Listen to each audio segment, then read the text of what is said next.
Lakers would win their first game of the season.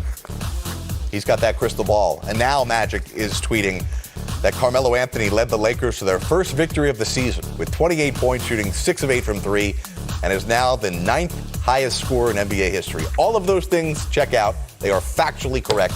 Magic all over it. Sparty. Another Sparty. Another Sparty. The greatest. Congratulations to Melo. We'll talk more about him and his latest Donald and Stu Lance there.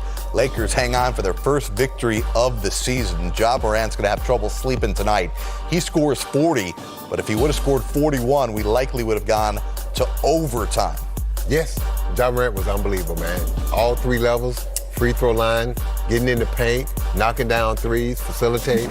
Steven, we just, ever since last year, playing in that play-in tournament, he's taking this game to a whole nother level to where it's without a doubt thus far early in the season, he's making a push for All-Star team. It's definitely going to keep him up tonight, Jerry, but I think it's going to help him in the long run. His free throw shooting has gotten much, much better from even last year in the playing game. I think he'll go back and work. You can see the disappointment in himself, even though he had 40 and 10. He is keep rising into another level. 40 and 10, he's in that MVP conversation. Look at his history. He struggled from the three-point line. Golden State Warriors challenged him in that play-in tournament. What did he do? Came out in the deciding game, knocked down threes, put the work in this summer. He's come back. He's knocking down threes. And to your point, every time he's had any kind of failure in any aspect of his game, he's always come back and it's become a strength. Yeah, the he is Ja Morant. He goes off for 40 points, 10 assists, but Memphis loses its first game of the season. The Lakers win their first game of the season. I don't know that everybody's going to feel like all of the things that had people saying the sky was falling in L.A. were solved in this game.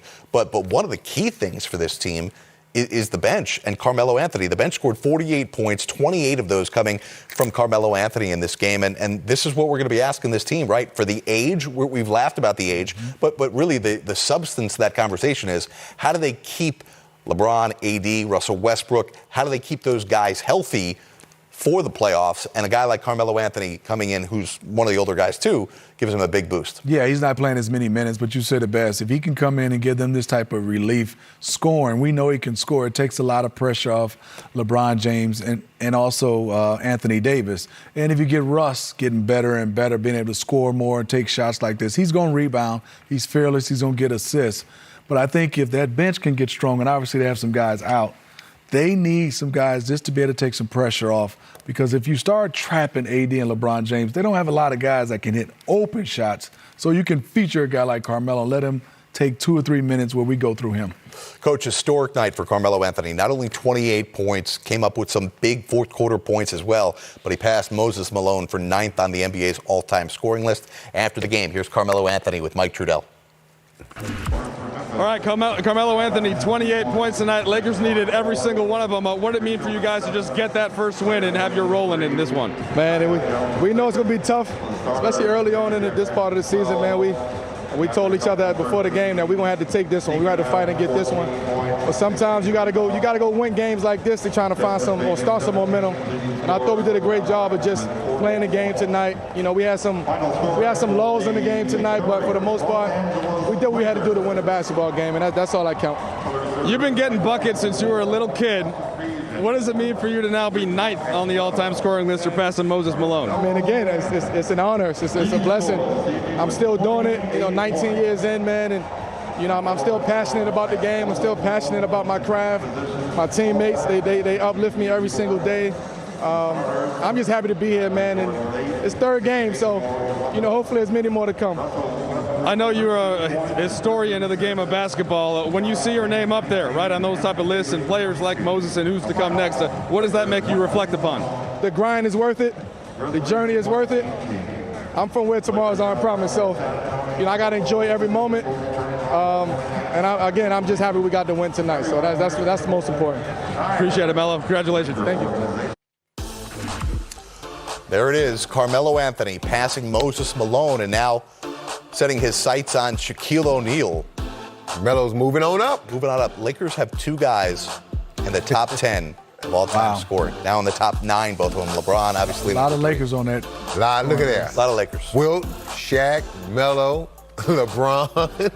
Hey, coming up in a few moments, we're going to dive a little deeper into Melo, his history, what he could mean to this Laker team. But I just want to put a button on this win for the Lakers because, again, people overreacted with the 2 losses for the Lakers, thinking the sky's falling. After this win tonight against Memphis, the next 6 games for the Lakers look like this. 2 games against OKC, 2 games against Houston, a game against San Antonio, and a game against Cleveland. Oh, my goodness. There is an opportunity here now for the Lakers. You know, the overreaction after 2 losses was, now with this next 6-game stretch, they have an opportunity to be 7-2. They should run the table. You just called it. Now, again, I hate to use this terminology. They're supposed to win. You're never supposed to win. You got to go out and earn it. We saw it tonight. But Memphis is a different team. They're a playoff team. All right, they've been a good team for the past 2 years, so people need to stop looking at Memphis in that lens of OKC and some of these other teams that are struggling. Memphis is a legit NBA team. They're a playoff team, and they can beat you. That being said, we see what OKC is. We see what some of these other teams are. The Lakers right now, you said it, Jared, they can come out of this in another week and a half at 7-2 and be atop of the Western Conference, and no one think anything of it. But you got to go do it. You still got to go play. You still got to go win. And these teams, because they are the Lakers, they're gonna get the Lakers their best shot. Yeah, and I think for the Lakers, these are some games right now they're winnable.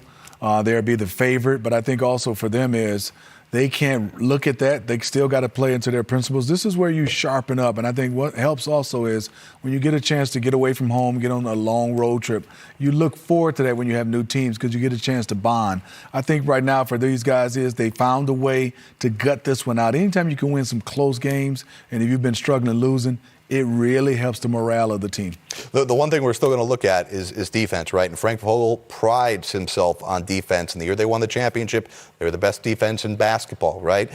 They want to play at this high pace on the offensive end, but that also requires some discipline on the defensive end and asking a guy like Kent Bazemore to guard John Morant or to be the primary defender on the opponent's best offensive player, right? Yeah. That's quite a challenge here. You can score as many points as you want, but if you're giving up 40 points on a nightly basis, that's going to be tough. Yeah, and also, and I think for Ken Bazemore, even though he has some fantastic scores at the 2 and the 3, he has a better chance. The quickness of these guards is not going to be to his favor like a John Morant. He was trying to give Ja space, but he's still blowing past him. And I think for him is, I know this, Sam, when you're a big guy like Ken Bazemore and you're playing smaller guards, getting through screening rows is extremely hard. Yes. Because it's hard to fight over. They're connecting and hitting. You're just not agile enough and take that night in and night out. They're going to have to find ways to have some schemes to be able to stop some of these fast point guards. When you were saying that, I was sitting here in my mind thinking, there's not one guy. The Lakers don't have that guy. It's going to have to be about team defense, schemes, and to your point, we used to tell T.J. Ford this all the time. When a guy's playing off you and he's flat-footed, attack him because now he's guessing. What you got to do is you got to use your length. You got to get into those guys, and you got to influence them the way you want them to go to your help. You got to funnel them to your help, but use your length and make that guy make a wide turn. The only thing, you can't give straight line drives. That's why you got to square him up and make him go east and west.